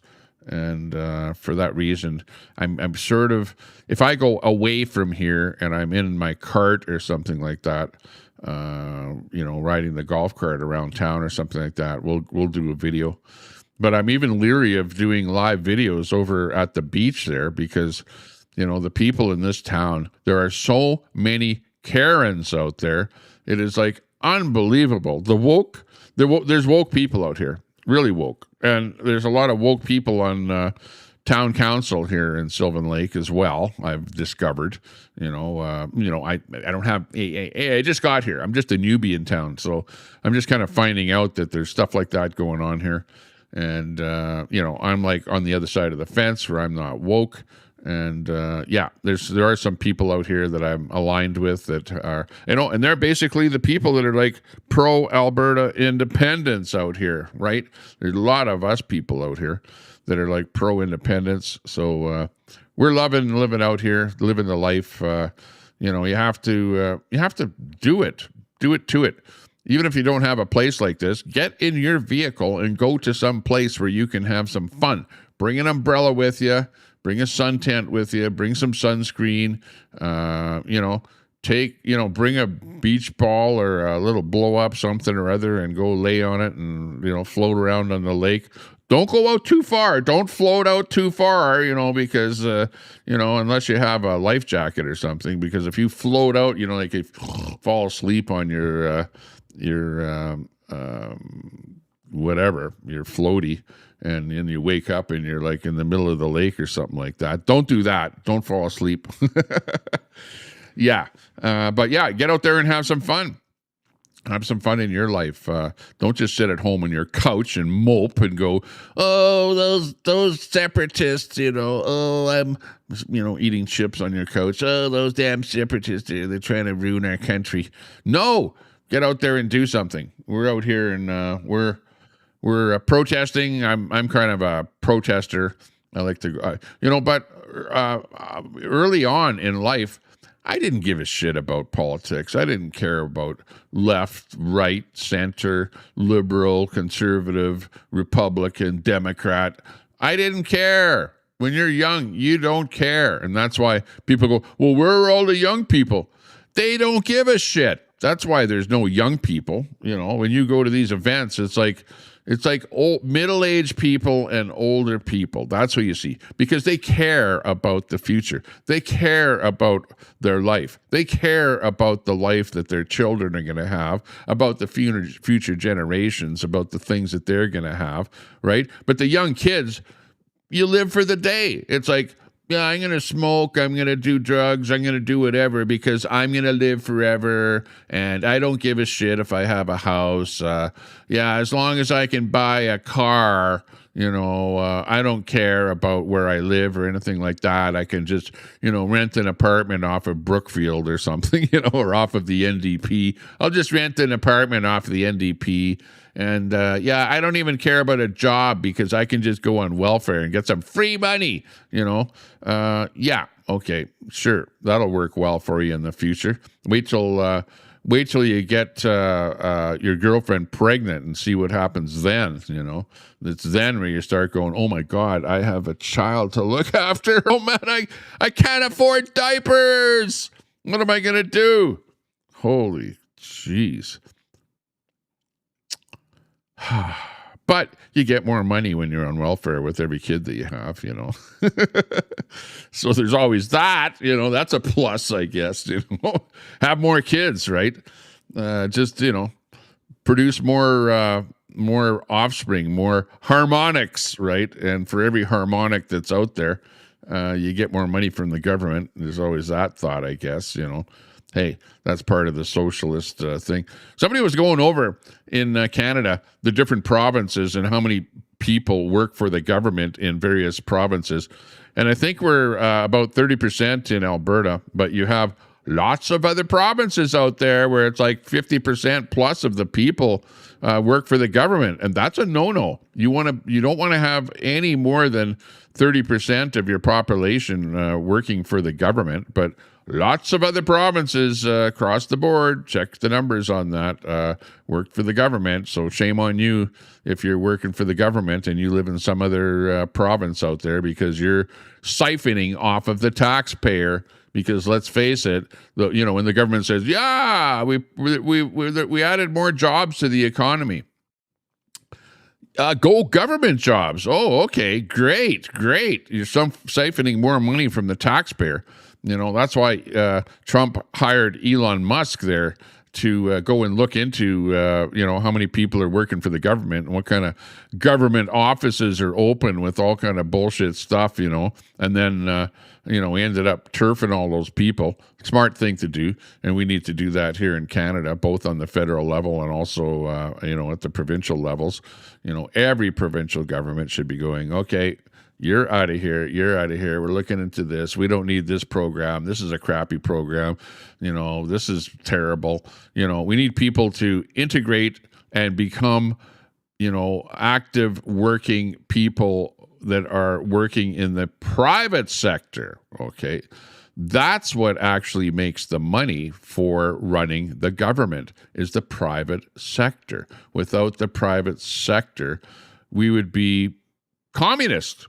Right? Because let's face it, a communist country is everyone works for the government, right? The government owns all the farms. The government owns all of the automobile plants. The government owns everything, and you work for the government, right? That's the way it works in a communist country.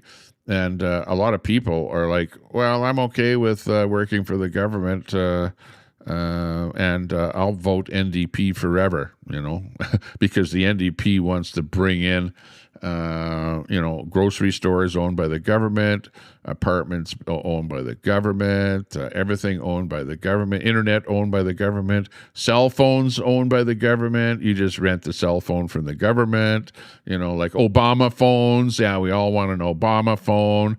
That's a great thing, Great. I want a new Obama phone because my old Apple Obama phone is getting outdated and I need a new one. Yeah. Not a good idea. You want entrepreneurs. You want people to, get out there and come up with their own ways of doing their own thing and hiring people and adding to the economy and keeping it chugging along. Why do you think life is so good? Life is great in the Western world. We love living here. We love all of the things that we can buy and the life that we have. It's like great. I know. And you guys say, oh, Tommy Temper, you're so oppressed, you're so oppressed. No, I'm not oppressed. I never, ever have said that I am oppressed. That's not the point. My mindset is I am an entrepreneur. I have an entrepreneur's mind, okay? Mindset, okay? Which is private sector. Get out there and don't just work for somebody else, but have a mindset of being able to work for yourself. And we need to teach the children in school, don't just teach them to be worker bees, to work for somebody else, work for the government. Teach them to become entrepreneurs, to come out there and to do their own thing, become their own business person, start their own small business, do their own thing, right? Become their own boss. That's what you really need to do. Even you, where you are. Look at me. I have a YouTube channel. I'm doing something here where, once in a while I get a super chat, like I'm making big money off of being a YouTube internet personality, celebrity, and making some big coin off of this here. Well, actually not. It's, just a little bit here once in a while.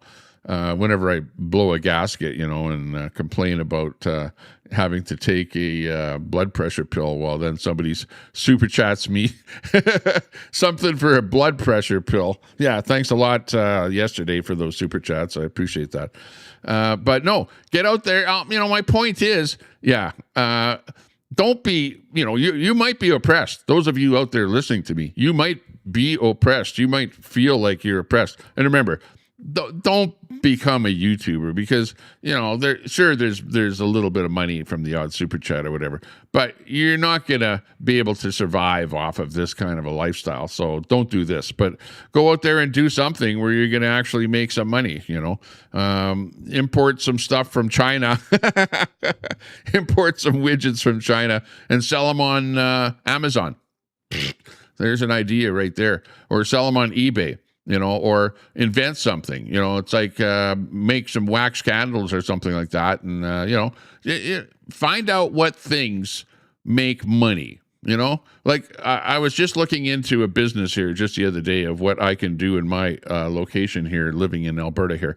And guess what? I found out that there's a plant really, really close to where I am here called Joffrey that manufactures these plastic pellets from the petrochemical industry. And they sell those pellets to China, for God's sakes. You could actually take those pellets to manufacture plastic items and then start a plastic molding injection company. Just start off small. Rent a little space, get a little bank loan, buy one machine. One machine might cost you like $50,000 or something like that, and start your own plastic injection. And a simple product like something like a clothes hamper, for example. You could manufacture a clothes hamper, right, and sell that clothes hamper on Amazon. And you could probably, if you were actually manufacturing that yourself, you could undercut everybody on Amazon because you could produce those things cheaper because you have the stockpile of the plastic pellet material right here in your backyard. Well, this is what I could do where I live right here, So actually, yeah, if I was to start a company right now, it would be a plastic molded injection company. I even did some research on Grok, use AI to find out what kind of a product or what kind of a thing, and run the numbers by Grok, see how much it would cost you to produce every one of those items, see what your feedstock would cost you, see what products like that are selling for on Amazon, how much of a take that Amazon needs for that product, or eBay. And run the numbers. AI is like, hey, great. AI is like, instead of hiring some company to do stuff like that for you, AI is like perfect for being able to figure out stuff like that, and the numbers actually made 100% sense. And if I was to start a business, it would absolutely be a plastic molded injection company, manufacturing anything that's plastic, anything that can be mold injected and or sold on the market. And there are just tons of various products that you could actually manufacture. Everything from a simple pail is a molded injected product. You can sell all pails. You can sell hampers. You can sell anything. Plastic bottles. You could make plastic bottles and then sell them to companies that are using bottles for different things. There's all kind of stuff like that you could do. But I'm at that point in my life where I don't need to start a business. I don't need to get into doing something. I'm at that point now in my life where I'm like, I need to just take it easy. I need to take it easy and relax and just have fun. And I could be churning and at the business, running the business, doing stuff like that right now. Right now, I absolutely could. And there's so many different things that you could do and get involved with, and use AI. Use AI to figure out something that might work for you. So, I'm just trying to help the people. Now, there's a lot of people out there that, you're an older person, you've already, worked for the band, worked for private enterprise, worked for yourself, whatever. And you're at that retirement age or whatever, and you just want to take it easy. Oh, okay, that's okay. Not a problem. You don't have to go to work. But if you're a young person and you have, the whole world in front of you, you have to look for, at some point, you are going to want to retire. And you know what? You ain't going to survive on $1,000 a month. from your old age retirement, okay? Because right now, at this moment in time, if you were to retire, you'd probably be making about $1,000 a month, right? That's all. And you know what? If you're renting a place, you're probably paying $1,000 a month in rent. So where the hell are you going to get the rest of the money to pay for your automobile insurance and house insurance or apartment insurance? What are you going to use to put food on your plate? You can't retire on what you're getting from your retirement. You have to build up a little bit of a kitty in your bank account to be able to live off of when you get older. You can't just rely on the government. You can't, because you're going to be living whatever, $1,000 paycheck to $1,000 paycheck and just crying like a baby. And why do you think I see 80-year-old ladies working at Walmart? Why? Because they can't survive on $1,000 a month. What are you going to be, a meter greeter at Walmart when you're in your retirement years? Like, come on. You want to relax and take it easy and hang out at the lake and whatever, do stuff like that. So all I can say is make hay while you can, okay? When you're young, work like a dog. Don't just sit around. Don't just sit on your couch. So just don't do anything. Get out there and work. Even if you're a university student at university, get out there in your spare time and work. Have that right now. If in the middle of summer, don't just sit around and bullshit and go, yeah, well, I'm working on a project. And what's your project? Oh, well, I'm just finding out whether or not people are for independence and who are these people that are for independence. And yeah, I got a university project that I'm working on. No, go out there and get that job at Starbucks and work and save your money. And don't go to the bar every night and spend the money that you work for buying booze. And these days it's like buying dope, pot, whatever, weed and shit like that, and waste all your money on that bullshit. Because later on, you will be sorry that you're doing that, okay? Put a little bit, why do you think Chinese people have money? Why? Why do you think they do so well? Why?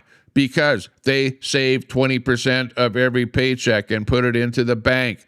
They make sure they've got, they save money. They have a mindset where they train themselves that every dollar that they make, 20 cents of it goes into a bank account, and they don't touch that bank account.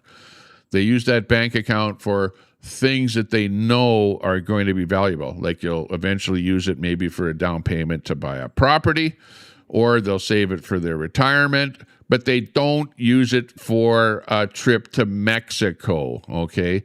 Or to blow it on booze, drugs, alcohol, whatever, They don't do stuff like that, okay? And that's the problem with people in today's society, is that we're brought up to basically spend more than what we make, okay?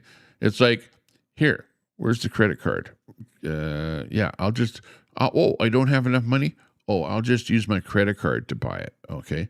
And we'll just buy more than what we can afford of disposable items that are worthless at the end of the day. And you know what kind of items are the most worthless at the end of the day? Electronics, electronic goods, cell phones, right? Cell phone items, radios, stereos, TVs, crap like that, like at the end of their lifespan, they're worth nothing. Nothing. You take them to the garbage dump, It's all garbage. The stuff is computers. Computers are a good example. Laptops, any of that kind of stuff. iPads, that shit. It's worthless. Like in a couple of years, it's like outdated, and you're throwing it away, or you're giving it to the Goodwill or something like that, and they're like, a hand-me-down type thing. Don't waste your money on shit that is worthless. Automobiles. That is the worst thing that you can spend money on, is a brand new car, brand new truck, brand new. The worst is a brand new electric vehicle. Holy shit, those things. 2 years later, they're only worth like 50% of what you paid for them. You know, we've gone over this. I've done streams on electric vehicles, and you know, people are going, "Well, hey, I'm saving the planet." You're saving the planet by buying an electric car. Oh my God, you have to be kidding me. You know, you're spending how much in you know, we're wasting the planet away to build the electric vehicle in the first place, right? Because you need oil, gas, and all of those materials, lithium and the rest of the crap to manufacture it. And you're going, oh, I'm saving the planet because I'm not using gas and oil. Yeah, what do you think all those plastics that are inside of that electric vehicle were made from, right? Well, from those pellets down the road at Joffrey from the oil industry. That's what all the plastics were made from, you know. And, you know, and really, those things are worthless when you want to go to trade it in on your next vehicle. And, you know, I want to see the look on your face in 2 years when you go to trade your electric vehicle in for something else, and the guy tells you, well, you know what? You owe money on your you owe more money on your electric vehicle than it's actually worth, right? You bought the thing for $100,000. You go to trade it in. You still owe $70,000 on your bank loan on the thing, but we'll give you $50,000 for the electric vehicle. Those things are garbage. They're like a Bic lighter. You know, it's like a throwaway thing. And the technology changes so fast that your old one, that's the reason that they become worth so much less, is because the new ones are different technology. They're using a different type of battery technology. The whole, you know, like in a number of years, I predict that the lithium battery will be a thing of the past, okay? Because those are the exploding vehicles. The lithium battery is the exploding vehicle. Who in their right mind would buy an exploding vehicle? And now you're bringing in the Chinese exploding spy cars. Like, who the hell in their right mind would buy a lithium exploding Chinese spy car? You know what I mean? Like, those things are really going to be worth less, right? I watch stories on those where people buy those BYDs and stuff like that in China, and then they show pictures of them underneath of how rusted out they are. Like 1 year later, they're rusting out like crazy. They're, you know, hey, you know what it's like when you buy something from China? Have you ever bought something from China where you buy it and like the thing is like broken, like within 1 month, it's like broken, and it's like you feel, oh man, I got ripped off on that thing. But it's like you didn't pay very much for it, so you go, do I want my money back? Wow, is it really worth it? I'm just going to throw it in the garbage, you know. That's what those cars are like, right?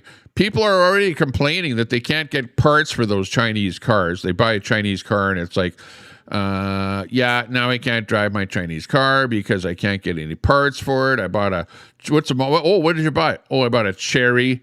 A Cherry? What the hell kind of a brand name is that? You know, a Cherry car. Yeah. But you know, you won't be able to get parts for those cars. It'll be short supply parts, whatever. You got to wait forever. Whatever part you do need, it'll have to come from China on a slow boat from China, you know, that kind of shit, you know. Yeah. Don't buy a BYD. Don't do that. Don't do it. Don't do it. Don't do it. Don't buy any kind of an electric car. Just don't do it. Just buy, okay, I say buy a used gas car. Number one, don't buy anything brand new, because you know that you've heard this. When you buy something brand new, the second that you drive it off the lot, it's worth $5,000 less, $10,000 less. You know, how many times have you heard that? It is absolutely true. But try and buy something brand new, drive it off the lot, and take it back to the dealership and have the dealership buy it back from you. See what they'll give you for it. They won't give you what you paid for it at all.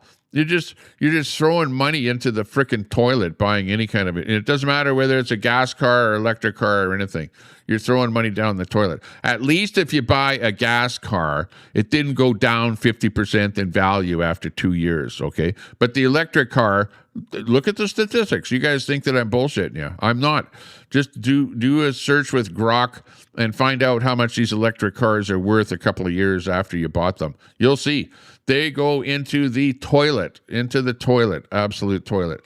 They aren't worth what you're paying for them. And, where you think that you're saving the planet, if you think you are saving the planet, okay, give yourself a pat in the back for throwing away $50,000 after 2 years to save the planet by buying that electric car, okay? It's absolute nonsense, absolute nonsense. And, I know there's those of you out there that are going, yeah, well, I drive an electric car and I'm happy with it and whatever. Yeah, okay, fine. But try and trade it in for something else and see how much they're going to pay you for it. That's where you're going to go, but hey, but I have lots of money, I'm wealthy, and I don't care if I throw my money into the toilet. I'm saving the planet. Okay, yeah, well, good for you.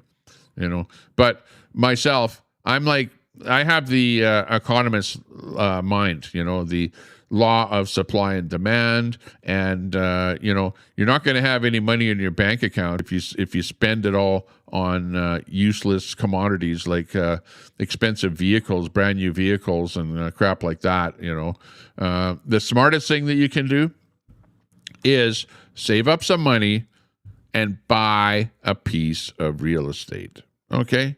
Buy a house, buy your own house, save up enough money to buy a house. That would be the smartest thing that anybody could do, okay? I would recommend that if you have the capacity to save some money to buy a house, okay?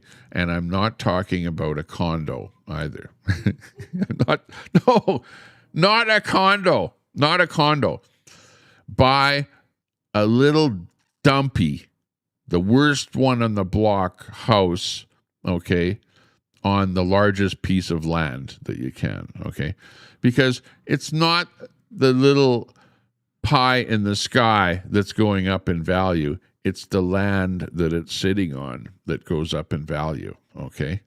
It's not the sticks. The sticks that it's built out of is not what goes up in value, okay? The sticks depreciate. The sticks that the building is built out of, the concrete or whatever it's built with, that's what goes down in value. Okay, the plot of land that building is sitting on is actually what goes up in value over a period of time. Now, that being said, land goes up and down in price over a period of time.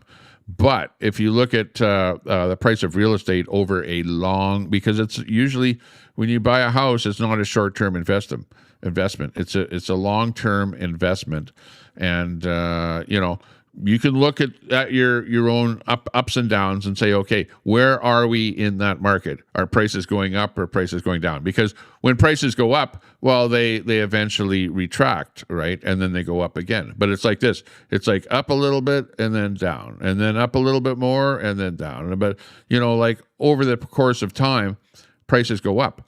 But the sticks go down in value, okay? So for where you're just starting out, you want to buy the land, not the sticks, not the condo, okay? That will go down in value, and eventually they'll have to bulldoze the condo, right?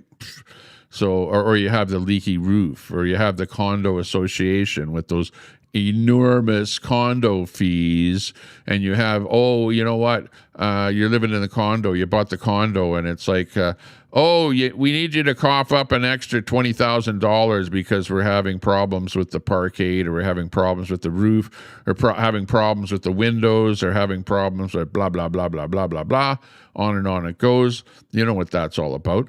So, what you want to do is really, really, really try and buy a little shack on a big piece of land, okay, in a good area, okay, the best area. Look for a good area. Look for an area that is on the increase, not the slummy area where things are on the dive. You don't want to buy something where it's a bunch of gangs living there and gang activity and drug houses and stuff like that. You don't want to be in that area at all.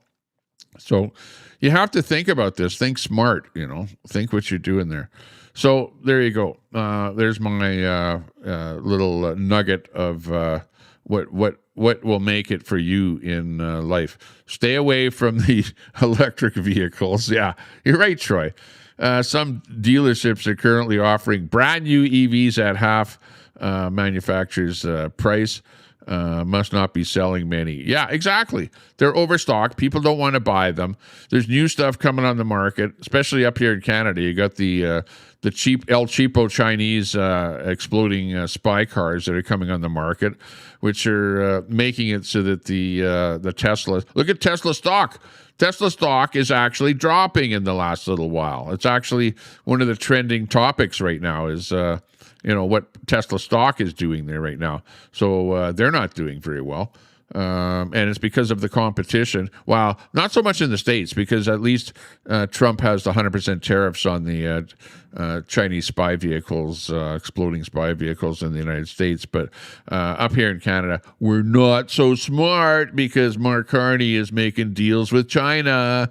He's in bed with China. He got some big loans for Brookfield Corporation from China, and he's got the reduced tariffs on the Chinese electric exploding spy vehicles.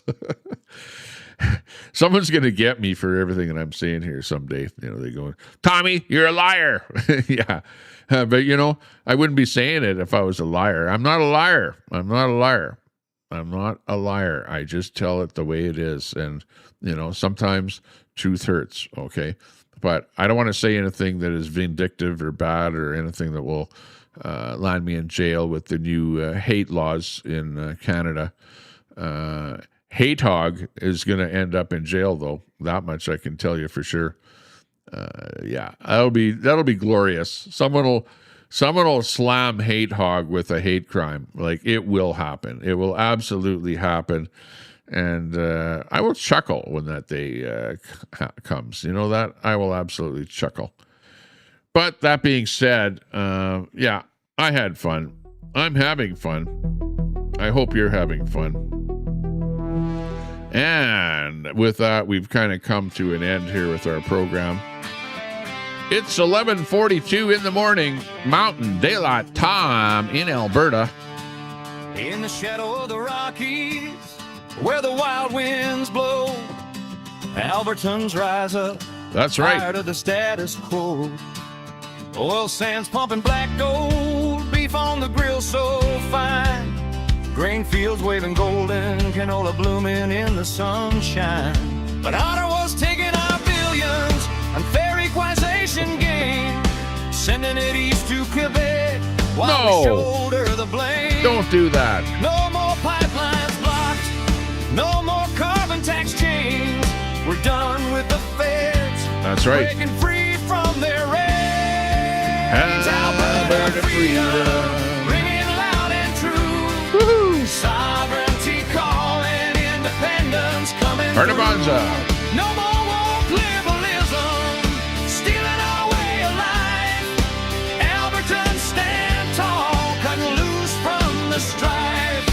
Rocky Mountains watching as we claim our own land. Freedom for our families with a rifle in hand. Alberta freedom. Let the anthems roll. We're That's right. building our nation. I wrote this song. Forevermore. Forevermore. From the prairie to the peaks, where the eagles soar high.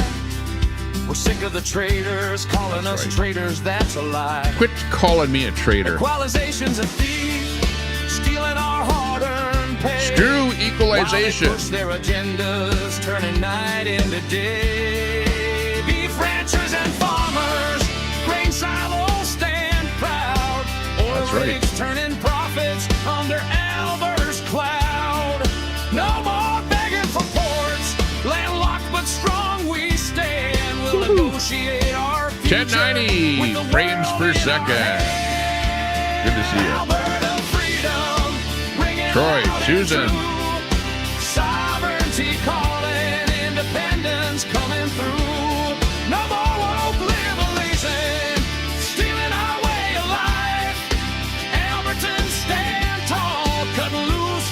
Red. Take care. You look after Red, okay? Keep hammering Q. Freedom. DDD.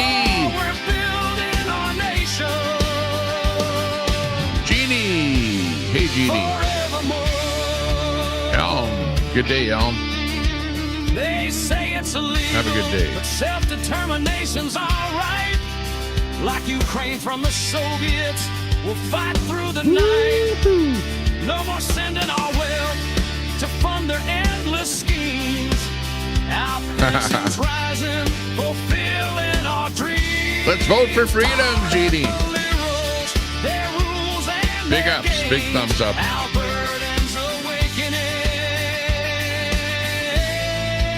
Falling out on it. Time for a golf cart ride, I think. Look how nice it is out there. It's beautiful at the lake.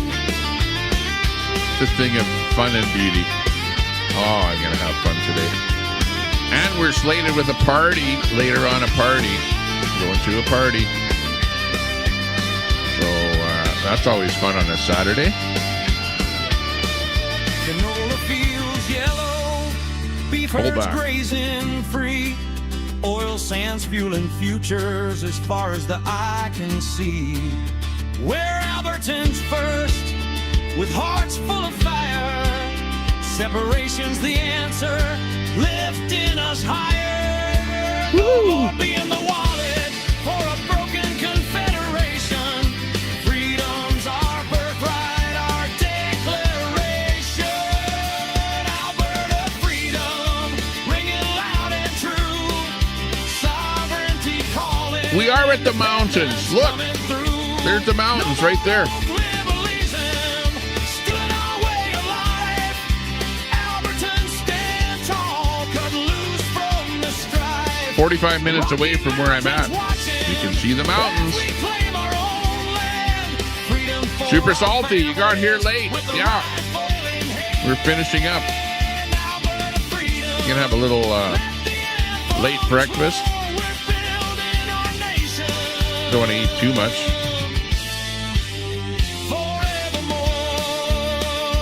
Forevermore. Alberta freedom. Oh, yeah. Yeah. Oh. And with that, a salute, a goodbye, a hope you're going to have a good day, have a good weekend, and we will see you again. We will see you again when we go live again. Super salty, you're late to the party. What is that? Conservatively late, but that's okay. Sun Honey Studio, good to see you. Thanks a lot. I miss saying hi to you. Yeah, I wasn't watching the chat like a hawk. Steve-O, hey, sorry to hear about your breakup with Kinna. You know, I hope that, you know, you can find... I thought you're married, though. You know, you can always go back to your wife, you know, like, come on. If it didn't work out with Kinna, just, you know, go back to your wife, you know. Yeah, she's probably waiting for you. Anyways, with that, everyone have a good day. Oh, no. Fuck all the fucking way off. You too, Brett.